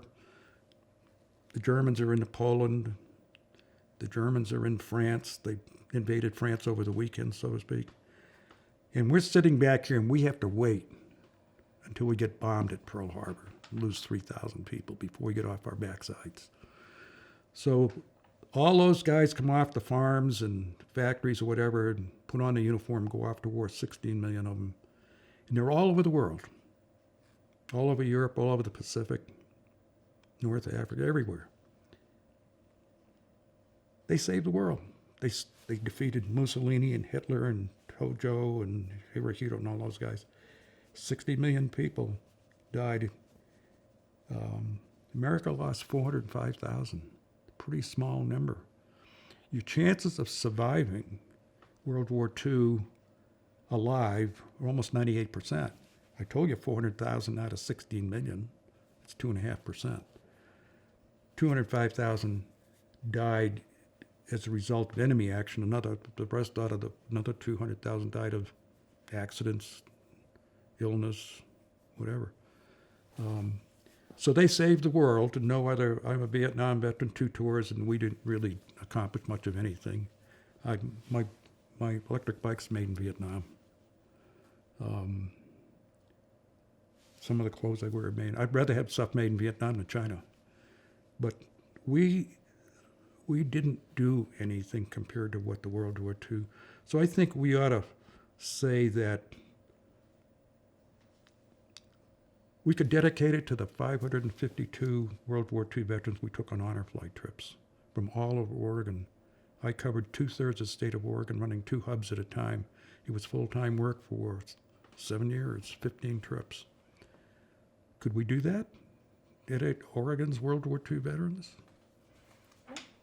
I mean, I could single out a person, but I think, I like to be inclusive. It's it's your interview. I mean, Well, I think we owe it to the memory because they're all gone. They can't challenge us. I only know of the 25 I knew in our Band of Brothers chapter here in Bend. There's only one living. Joe Sharp, African American. I think before, if you want to make like a statement or a dedication, could I just grab that water? Glass of Oh, water? you want to get that out of the picture? Yeah, that might be nice for Yeah. before the dedication. I think that's a good idea. Thank you, Dayton. That down right there. Yeah. When we dedicated the POWMI here, I had a picture of the memorial I built for my friends I lost in Vietnam. So it's we have something for everybody, I guess. I think we ought to think about this as a tribute to Oregon's World War II veterans, and especially the ones we took on honor flight trips. 156,000 Oregon World War II veterans and 550 Eric and I took on honor flight trips. They saved the world. We have a highway named for them. There are 29 of them were Medal of Honor recipients. 923 were prisoners of war. 884 still missing in action. By all statistics, the World War II guys, and when we talk about the World War II highway, it's interesting because when the governor came here, Ted Kulongowski came here to sign the law with Bob and Jack present, he issued a press release and it said this honors all of Oregon's World War II veterans and all those on the home front. For every man that went off to war, a woman stepped in to build the ships, grow the crops. No one has ever said anything about them. Or the Gold Star. We've done something for the Gold Star, but what about the civilians on the home front?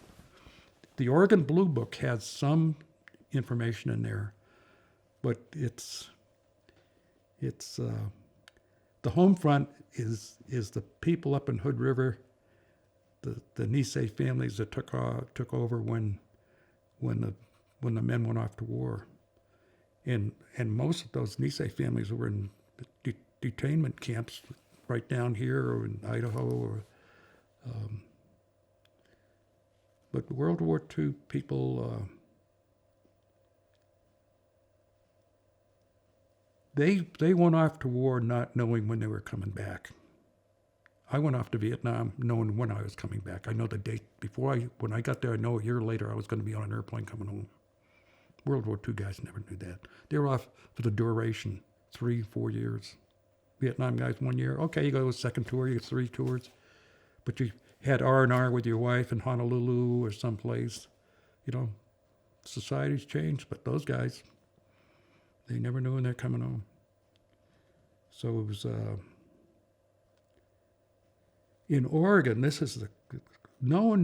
I didn't know this until during COVID, I wanted to know, my foundation donated to the memorial, World War II memorial. We donated $5,000, and because we donated that level, we could single out a veteran. Of course, it's going to be Bob Maxwell. He's the director of our foundation, so his name's on the granite as a special category.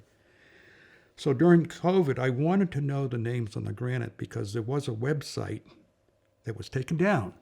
Dumbest thing they ever did. Remove from the public information the names of all those people. Okay? And so I said, Mary Jane, we're getting in your Mustang convertible and we're going to Salem because there's not going to be anybody there, and I'm going to get a picture of every name. So it's in 10 panels. I got a panel at a time. 3,771 names. I said, it's odd. There's a whole panel of names that are not in alphabetical order. They're not up in where they should. There's a guy named Anderson down on the 10th panel. He should have been on the first, but what happened? It's because they screwed up. They realized they hadn't got the names engraved, so they just put them kind of an overflow panel, and the panel's got some blank space still. You can put another 100 names. So I went through the names, and I found out 165 were left out. They left out the names of every civilian who was killed as a prisoner of war in Wake Island when the Japanese took it 5 hours after they did Pearl Harbor. These are civilian contractors to the Navy. They're not on the granite. How about the 2 war correspondents from Salem who were killed and buried in military cemeteries in Italy and the Philippines? They're What not about on there. the people killed by the Imperial Japan flight balloon that went into Oregon? Oh, I know. I have a piece of that balloon. I had it. I don't know where it is now. Yeah. So 10,000 of those balloons, the only KIA Only is. civilian casualties in the continental U.S., wasn't it? Yep. Yep. In Oregon? Yep. But they shot in other places on Santa Barbara, but didn't kill anybody. So, and of course the forests out here. So the Bly balloon, that story is well known down in the museum. So I said, who put those names on there? So I found out, and the gal who did it is a great historian, retired Army lieutenant colonel like me. And so I said, Alicia, the plaque says this honors all Oregonians. I said, how about those civilians who were contractors to the Navy? They're not on there. How about those 2 war correspondents? How about the 5 guys who were blown up in Guadalcanal on an ammo ship? Why do you have the 11 guys who were blown up on an ammo ship in California loading ammunition? Why do you have them on and those 5 not? She says, well, it doesn't meet our criteria. So what is your criteria? And I said, well, they have to be, I said, but they're veterans. Killed in action is one criteria, but died of wounds or suicide or illness or finding of death, you've left them out. There's 200, over 200 you've left out, plus my 165. She says, well, I'm working on 250 more. She said, the database you're using is wrong. She says, that National Archive database from 1946 is wrong. There are 250 names there that shouldn't be there. I said, have you told the National Archives that you're taking names off their list? She said, no. I said, you better. That's their list. They own the list. It's a federal agency. So they won't do anything. And so I wrote a letter from Senator Knope to the governor and said, we got to be serious about this. This plaque says honors all Oregonians. You haven't got all. So they've agreed now I said, I don't care what you do with your 250 names. I care what you do with my 165. I want those civilians. They paid the price. The federal government put them in danger and they were killed by an enemy. Whether they were civilians or not doesn't make any difference. So they're going to agree. And I told him, it said, if you don't, I will ask the legislature to have you appear before them and ask for a status report on my names. And I told Joe Glover, who was a guest speaker Sunday, he works for the director. I said, you carry that message back. I said, the legislature will ask. They will ask. Rick Lewis, Dacia Graber, well, it's the new chairman now, but another one. So I said, they will ask for a status report. It'll be public information. He said, well, we're going to get more money. We're going to get more granite. We're going to add names. I said, tell them that publicly. I want to know that you have committed and the legislature has heard it. Okay? So, as I said Sunday, there's only one place in Oregon can get all 6,000 names. It's not in Salem. There's a memorial in Central Point, Southern Oregon, down by Medford. It's called the Oregon Fallen War Hero Memorial, and it has the names of every one of them. And some of the names are wrong, because the people in Salem wouldn't share the database with them for World War II. The names are wrong down there. The names are wrong up here. There's no database. I've never found a database. I don't know what an accurate database is. I only know what I find. I find faults. I find whose records are you going to believe?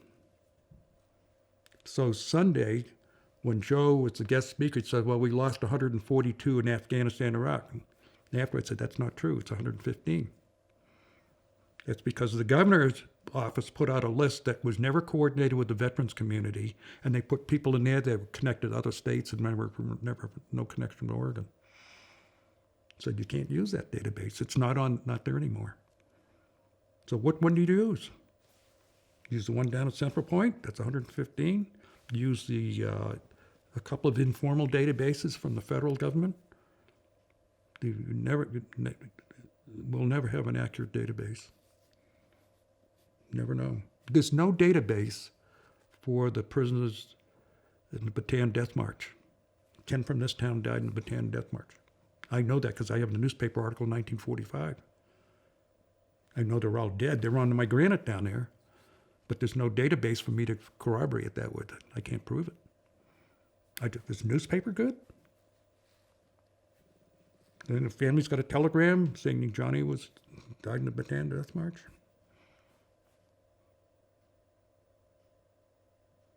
I made a mistake on our granite. I got a guy down there in the Bataan Death March. So if they're missing, I have a plus mark engraved in front of their name. Okay, because that's what we use at the Vietnam Memorial in Washington, D.C. There are 1,500 plus marks, including 4 of my pilots. Down here, we got 14 plus marks on our granite. One of them died in the Bataan Death March. Well, that's what we were told, and we got his body back, and he's buried in Portland. So I took that plus mark and converted it to a diamond by chipping out the corners. That's the standard format. Well, he wasn't missing in action. They found his body. He's buried. So I had to color that white diamond in with a black magic marker. So getting accurate historic information on this stuff is as much time and effort as we spend on reporting deaths and dog tags and all that stuff. It's not 100%. We do what we can, I guess. Well, those are the questions I had for you, and we're gonna hit pause for a second, and then you're gonna walk us through some things. But Okay. Was there anything else that you wanted to add while we're in this more formal question and answer? I would just like to thank Fred, Genoa, and Joan for trusting me. I do my homework. I want Elmer Fryer, and they're going to do it. I want Elmer Fryer to have his own pedestal. They're going to do it. I'm confident. So I wish I could say that for the Oregon Department of Veterans Affairs to get those 165 names on that granite. If that granite memorial had belonged to the Capitol Foundation, that would have been solved a long time ago. I've gone through 2 directors of the Oregon Department of Veterans Affairs. The current director introduced me at the Oregon Military Hall of Fame, where I was inducted with 6 other guys, 2 of us from Vietnam, both pilots. I told her, I said, you need to ask Nicole, what are you doing about Dick's 165 names? Because the former director, she didn't do anything, and now the staff people, we're all busy. I said, you can't be too busy to honor 165. I said, you can hire me for a penny and give me the authority, and I'll do it. I'll just say, here are the names. Here's another case. It's another woman, just like Gay Stewart and the gal who wrote the book about her dad, B-17 crashing one. It's a gal who went to graduate from Oregon State with a degree in history. She's a professor. Yeah, that one. So this is, you could say I could do a story of 3 women who went through all the historical records. In some places took decades to find out what happened to somebody in their life. Well, this gal in Idaho, who was an Oregonian, her dad was one of those prisoners of war at Wake Island. In Wake Island, we had 1,145 civilians building a Navy base under contract with Morrison Knudsen, the world's largest contractor. And so they're building, and they're doing all stuff all over the world. So he's there, he's from Portland. And so she writes a book. I have the book, Preparing for War. And it's to build this Navy facility because we can't fly airplanes far enough. We have to have a refueling place somewhere out there in the middle of the Pacific. I've been there. So the Japanese want it for the same reason. So the Japanese attacked Wake Island 5 hours after attacked Pearl Harbor. So there's 1,145 civilians there under contract, and there's about 400 Marines. They have a flight detachment of some Hellcats. And one of those Hellcat pilots is going to get the Medal of Honor, but not for flying an airplane. It's for leading the Marines on the ground to shoot at the Japanese when they invade the island and take everybody prisoner. So 1,145, 132 of those are Oregonians and 32 are going to die as prisoner of war. So she writes a book. And so she spends decades getting, just like all of them, they're going to go through databases and stories and interviews with survivors and whatnot. So Bonnie finally gets the book. I want to find out about these Wake Island things because I don't know anything about it. I know they were prisoners of war. So I Google, there she is with her book. So I call her up and I get to meet her when we dedicated the POW MIA highway sign because her dad had been missing in action, but he was recovered alive. A guy from this town, Dick Caldwell, was taken as one of those Marines, captured, put on a Japanese hell ship. The first day out, the Japanese pointed down into the hold of the boat and said, bring 2 American prisoners up. And they shot him kill him on the spot, just to let them know that we're in charge. Dick survives that hell ship voyage to Japan, and he works as slave labor as a coal miner for 3 years. He finally gets liberated. Comes back, and I get to meet him. And so I dedicated my testimony on that highway to him, just like we just did now, because that person suffered. And over his garage door, there's a sign that says, remember Wake Island, the Alamo of the Pacific. I was in town to get some screws, special screws at a company that sells fasteners. I walk up to the counter, and the gal says, are you Dick Tobiason? I said, yes. She says, oh, I'm Dick Caldwell's daughter. He said, you put a brick down at the memorial for him, you dedicated a story to him in the school, and on and on.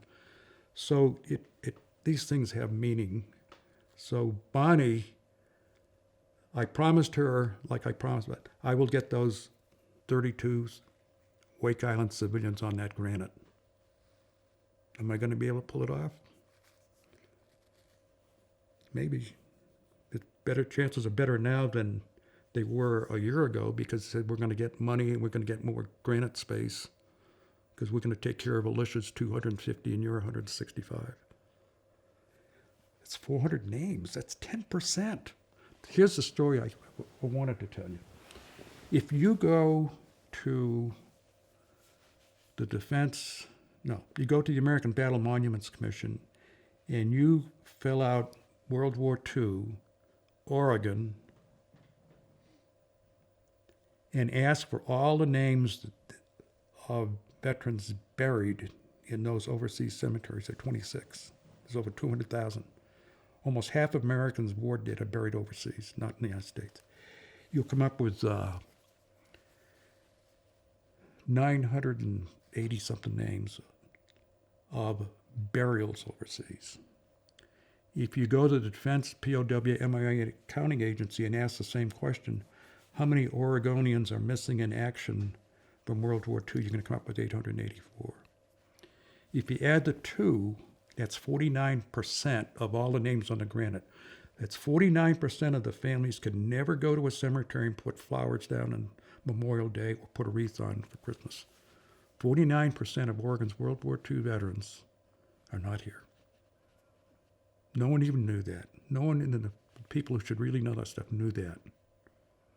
The guy who gave the guest talk on Sunday, Joe Glover, he said, when I had arranged to have the director, and I called down last week, I said, I haven't got an RSVP for her. Is she coming? No, she's not coming. I said, you find someone who will come. It's your job. She didn't call me to tell me she can't make it. Where am I going to get a guest speaker in 2 weeks' notice? So he said, Joe Glover is going to be a speaker. So Joe gave a talk. I can give you the talk. He got out of his office and he walked around to find all the memorials in Salem to get the numbers of how many, okay? So that was his talk, was just walking around Salem to get the names of the war dead from those wars. So it inspired someone to get off their butt and say, I said, don't forget you haven't got the 165. You said 3771 for World War II. That's not correct. It's almost, I put down 3,900 in my slideshow.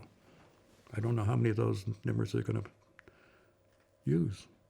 I want those war correspondents. They get exposed to hazards and died by the hands of the enemy. Some of those World War II civilians at Wake Island got Purple Hearts from the Navy. You can't give Purple Hearts to civilians, but they did. So, I know. Well, I really appreciate you talking to us about your advocacy, and it's just really admirable the work that your foundation has done and all the support that's been garnered